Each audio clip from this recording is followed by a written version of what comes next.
And we're back.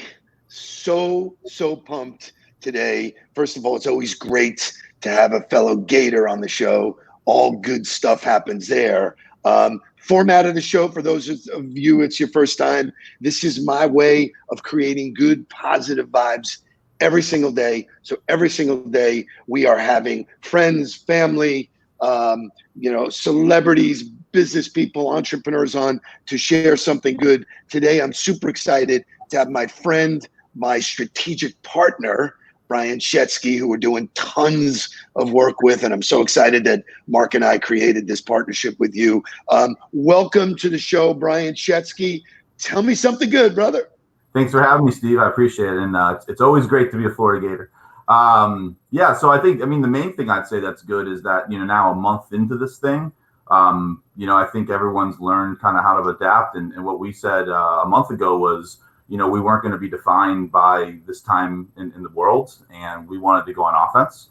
And what that meant when I told my team is we wanted to define our culture and our brand and our legacy about how we act and how we execute during this pandemic, which is unprecedented. And our clients are going to be concerned. We look at our clients like partners, and this is what it's about, is we want to be resourced when people don't have information. How do we bring information to a time of uncertainty?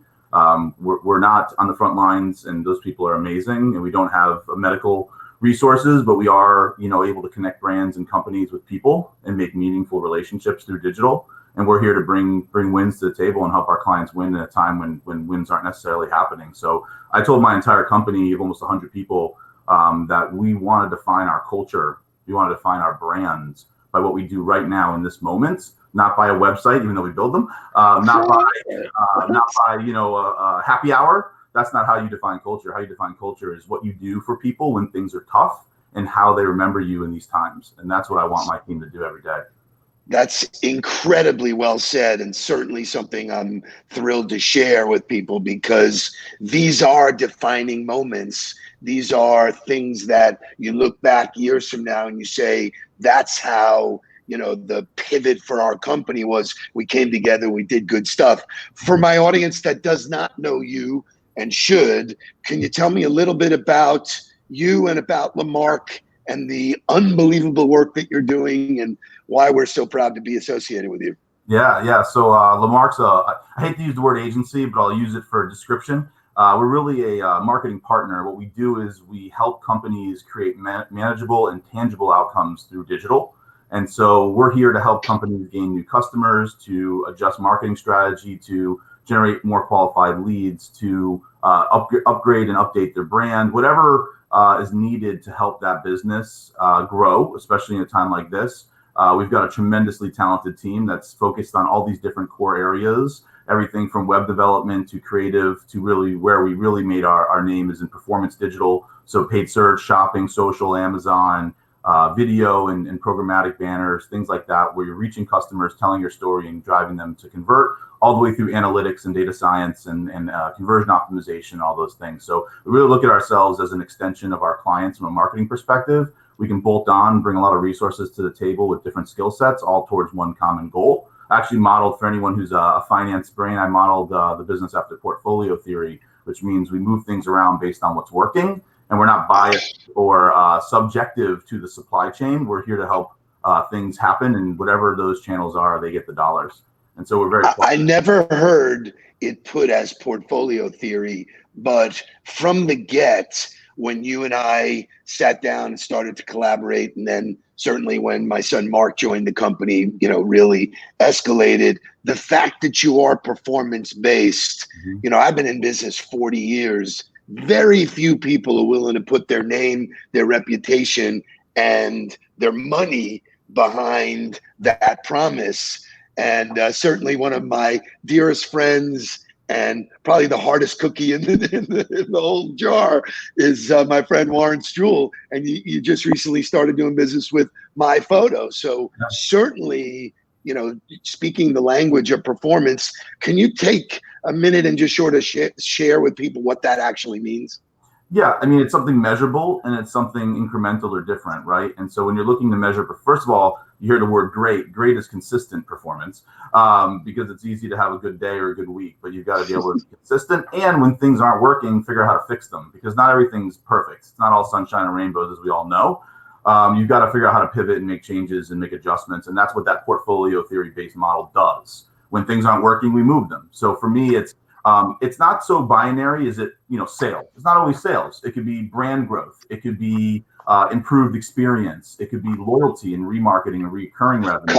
Customer service is a lot of what. 100%. Yeah, it's measurable and it's tangible, but it doesn't always have to be revenue, right? And so it may be more contacts coming into your pipeline. It might be people visiting your store. It may be conversions on e-com. That's an easy one to track, but it's something that's happening, and it's something that you want to continue. You want something to happen incrementally or in a different kind of path or speed. And so for us, we meet with our clients, and why I don't like to use the word agency is because we don't always want to talk about the results first. We want to talk about the business and the goals, and then we figure out how to get those results through marketing. So I believe that marketing is a tool to drive business goals, not the other way around. And most agencies will actually sell you a service. Oh, we do SEO, or oh, we do pay-per-click, or oh, we do TV, or whatever it would be. I never start a conversation, even in our earlier conversations, about what do clients need. It's not necessarily services, it's goals and results, and those should be predicated by how we do marketing. That's our job. What do we do? How do we figure out how to hit those goals? That's what marketers do. But at the end of the day, we answer to business goals. We all work for the business. Every one of my clients is my partner and my boss, right? And so ultimately, I work for them, and we have to create results. And those marketing tactics should change based on the results. So if you're an agency and you sit there and here's our plan for the year and you follow it, wrong. That thing should change. If you got to run out of the gate because you have great research and you're smart and you have experience, awesome. But 95% of our clients, those media mixes change at least some way over the course of the relationship. Some of them change every day. It really all depends what's working. I love the fact that it's fluid. There is no 2 days. I mean, the messaging changes and the temperature changes. One of the things I've been out there shouting at the top of my lungs is that the sales world, sales professionals need to be very visible. They don't need to be selling, but they need to have what I call excess share of voice. Mm-hmm. What recommendations would you have for, and I sort of have my own feeling here, but about businesses sort of tucking their head in the sand or coming out, yelling and screaming? What are you recommending? What's on your mind? We're not in the sand over here. No, I can tell you, look, it depends, first of all, because COVID's something that no one saw coming, holistically. This thing is never happened before, unprecedented.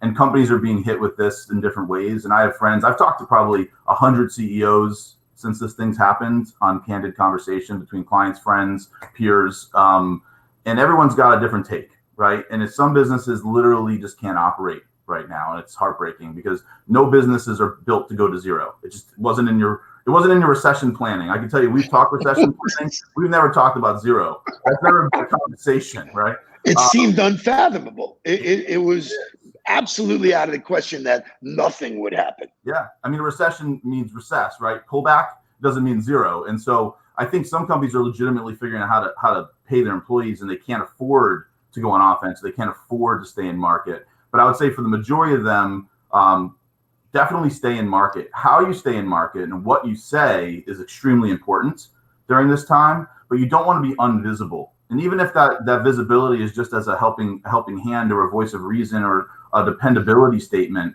it doesn't have to be sales. And I think for some companies, sales are inappropriate. I think for other companies, sales are very appropriate. We have a ton of e-com brands that have really wonderful products that customers want and need, especially now that we're a month into this and people are getting more settled and they're home and they want to connect with these brands and these products to, one, have things they need, two, to be able to feel like we're normal and we're able to interact with products and brands and still have enjoyment and benefit from those products. And so for companies, I'm telling them to, put your product out there, create relationships, lower your price, make a conversation with the new customer who used to go to retail and tell them that you're here for them and give them something of value in a time when they need it and retain that customer right after this. And other brands, we're pulling it back and let's just be there. We're here to help. Even though we're not open, we still care about you. We appreciate you that you've supported us for all these years, but don't go dark unless you have to.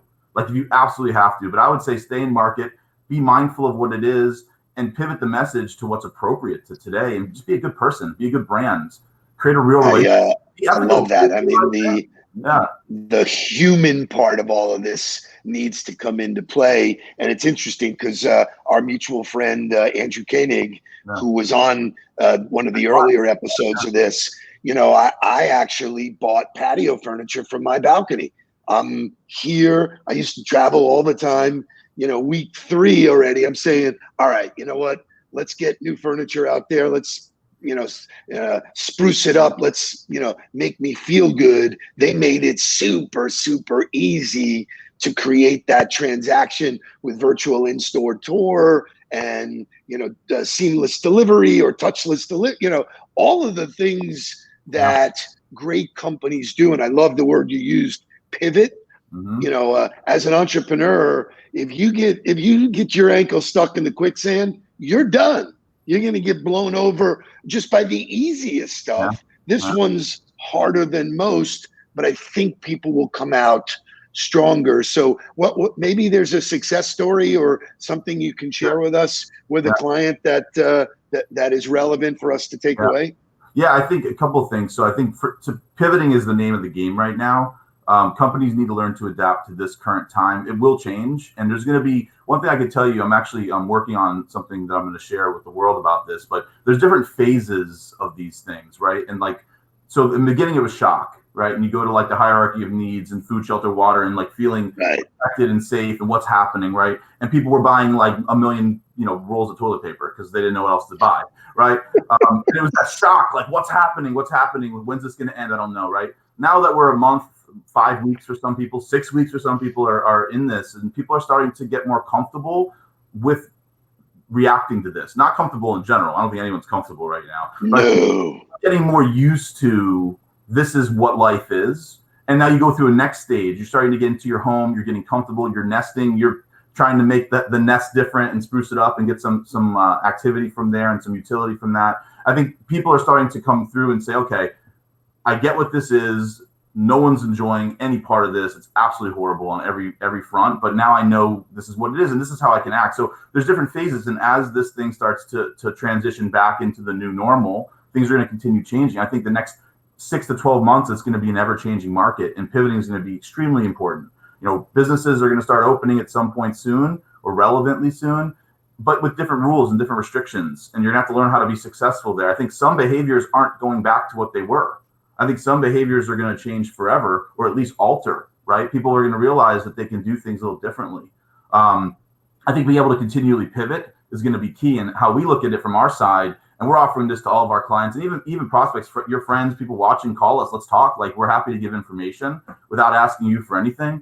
And I think the information is really important when you're thinking about how do I pivot? You need information to make smart decisions. Decisions without information are not comfortable. And you're back in that fright, fear, paralyzed state because you just don't know. Information it's the most powerful thing in the world, information, right? And so I have our team, on the offense of building out data centers, of looking at all the trends of our clients across the whole portfolio, understanding exactly what's happening with media rates, exactly what's happening with click-throughs, what are people buying, what are they looking for, and that information is going to be helpful in how you pivot. So we've had a few clients that we've actually had pivot, brands that were in retail. You got to get online. You have great brands. You're doing great business in retail. Retail's closed. People still want your product. People still know your brand, and those who don't know your brand should. And let's go online. Let's spin up a quick Shopify site. Let's get you online. Let's get your products to the world and help you guys pivot that way. So changing channels, right? Or moving to omni-channel if you were just retail, or getting ready for omni-channel if you're on, right? Or even pivoting products. I have a good friend of mine who's not a client, but we talk, and they make beauty products and household products. And I said, what about sanitizer? What about soaps? What about antibacterial? What about those things? People can't buy them. You can't get them. There's rations on them at the grocery store. And so can you switch the machine line over? Can you run some capacity? Can you do it? And like I saw what Andrew did with Cities, amazing, those masks. I mean, that's pivoting and finding ways to bring value. Regardless of the financial win today, it helps people. And when people are helped, there's a genuine relationship, and that is invaluable. And I think And so. people don't forget that for 100%, sure. You know, 100%. these are the times when you cement Yep. those relationships, how you do what Yep. you do. In I'll tell our you on that too. closing moments here, I want to. I know that you have a tremendous relationship with Facebook. You know, one of the things for me that I just saw, Facebook canceled any face-to-face meeting over 50 people till 2021. So, you know, you talk about pivoting for guys in my space, you know, the face-to-face speaking world Yeah. may never be the same, you know? So, you know, when you see trends, and that's what the point I wanted to make was, you're on top of trends. Trends don't lie. Data does not lie. So, Yep. in closing, what would be the one last, tell me something good that you could share? Yeah. I think you hit the nail on the head with trends, right? You know, there's habits, there's trends, there's things to watch. And we're telling clients right now, we have a number of clients. We have a cruise line, you know, that's a dear client of ours. The CMO and the owners are phenomenal people. They called us and said, hey, you know, I know we have a contract, and said, don't worry about it. Like, take care of the business. Let's have let's continue our calls. I'm not going to send you any bill, but I want to tell you what's happening, when to go back in market. When do you turn back on? When do you start looking at, you know, getting out of this? When do you start understanding when those behaviors are returning, right? And so for a cruise line, they're dark. They have 30 ships parked, you know, all over the globe and docked all over the globe. But at the same time, there's going to be life after this. They're going to be here. People are going to want to get out there again when they can. It's safe. And so can we help be that information center for them? That's what they need from us right now. They don't need new bookings. We reduced their cost per booking by 70% last year. Awesome. Wow. Right? Not now. Right now, that's not our job. When you ask me what results are, right, or what's performance, right? Right now, our performance is helping them understand the market. What they should be coming in and out. What should they say to their customers, their loyal sailors who are on the boat with them every year for their anniversary or whatever the event is? What do we say to them? How do we talk to them? How do we stay in touch with these people? To your point earlier of making it, you know, the right cadence and the right messaging. And when do we go back on? When do we turn back on? When do we start looking? And that's our job right now. That's what we're here for, and that's what we need to do, regardless of the paper. Doesn't matter, right? Awesome. You have been a wealth of knowledge. I know you to be one of the smartest, most genuine people. I love what you're doing with your culture. Mark and I love being part of your world. And let's just keep staying on the ball. We love you guys too, man. We appreciate the support, and keep up the good work. See you, brother. Be in touch.